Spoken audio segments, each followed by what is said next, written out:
few years ago, my friend had called me. She told me that they'd been searching for their cat for 2 years now.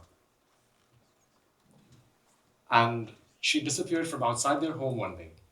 And every day since, they'd go out searching, checking shelters, communities, doing whatever they can. Eventually, they got a lead. A group of people had been searching for stray cats outside the city. And they'd found dozens. Most of them gone, some of them barely alive, but among them, a black and white cat that looked exactly like hers. They rushed there to identify the cat. They scanned the microchip, and every digit matched, except the last one. After 2 years of searching, they finally got an answer that was close enough to break their hearts, but not close enough to bring her home. My friend was telling me all of this on the phone. Her voice was breaking. She told me that her mother was taking it the worst.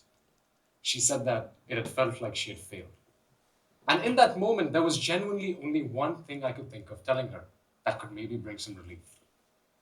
I told her that the cat is in heaven now, that she's with the one that we have lost on the way and they're taking care of her.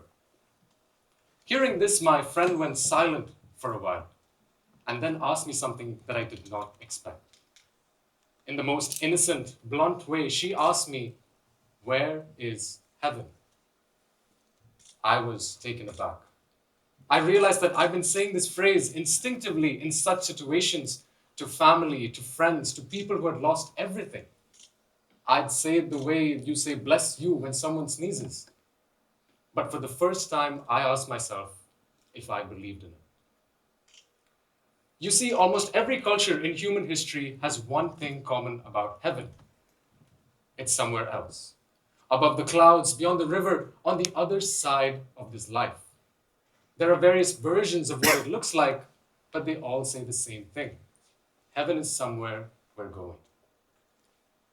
And as I sat with this, I noticed two things about heaven: yearning and stillness. You see, we all yearn for heaven. We hope to reach it. We believe that we accept difficulty in this life because we believe peace is waiting for us at the end of it. And in a way, we have scaled down this concept into our very own lives. We've all built ourselves hundreds of little heavens: a career milestone, a financial threshold. We tell ourselves that once we reach there, we'll be enough. But time and time again, it's been proven that that feeling of being enough never comes. And even if it does, you feel it for a fleeting moment, only for the heaven that you were chasing to move somewhere further away. Let's take Michael Phelps, the most decorated Olympian in human history. No one has reached their heaven more completely than he has. And after the London Olympics in 2012, he said, quote, "There was a point where I didn't want to be alive." End quote. This man has reached the heavens that we're all chasing for our whole lives, got there and felt nothing. So I asked myself the obvious question: how much further are we supposed to reach? That's when I realized it's not about how much further, it's about what we're reaching for. So what are we reaching for? What is heaven exactly? A place of peace, a life without uncertainty, a life without pain, where nothing more is asked of you, a life of perfect stillness. But can we as human beings actually live in that stillness? In 1670, Blaise Pascal wrote that all unhappiness of men comes from one single fact: that they cannot stay quietly in a room. 3 centuries later, researchers at the University of Virginia put that to the test. They asked participants to sit quietly in a room and do nothing. No phone, no book, just stay still.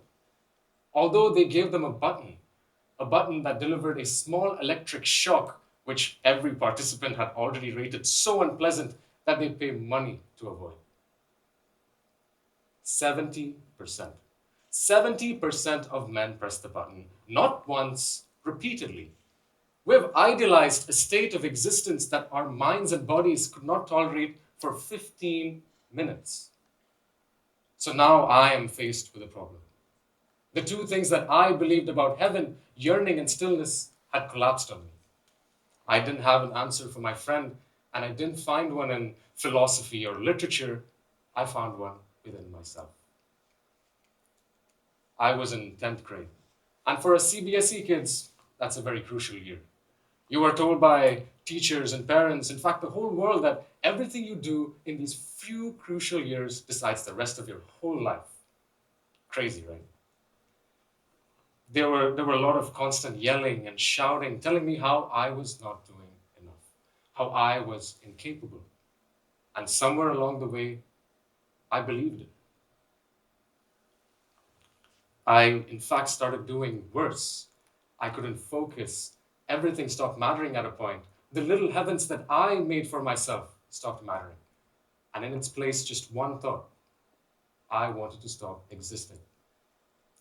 I thought to myself that in some confused way that the other side of this life would finally bring peace, that all this pressure would be taken away from me.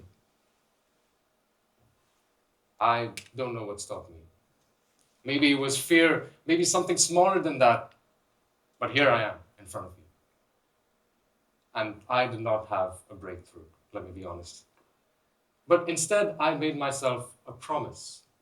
Not a promise to find happiness or some grand philosophical meaning in life, but one to stay alive until tomorrow. I was going to stay alive to go out, eat the food I loved, maybe meet my friends, maybe for a movie, maybe for a conversation that might happen tonight. Now that I think about it, it sounds ridiculous, but in that moment, that was genuinely all I had. However, as I lived with these thoughts, I started to realize something. The reasons that I was telling myself to keep me alive, they weren't keeping me alive anymore. They became the very reason I was alive. And the question my friend asked me, where is heaven, finally answered itself. The heaven that I'd been chasing my whole young life, the one that was somewhere ahead of me or somewhere further away from me, was there in those conversations, in meeting my friends, in going out, in those very moments. I realized that it wasn't heaven that was wrong, no. It was the direction I was facing in. So now I think that the two things I thought about heaven in the beginning, they weren't wrong, no. They're just impossible. We're not built for yearning for another place. We're not built for living in stillness. We're built for this, for the uncertainty, for the failing, for the trying, for the not yet knowing how it ends. The fights with the people we love, the days we can't get out of bed, the moments we don't know if we'll make it. These aren't getting in the way of a good life. They are the good life. And the pain that we all try to outrun, the one that I try to outrun, it's not a flaw in our design.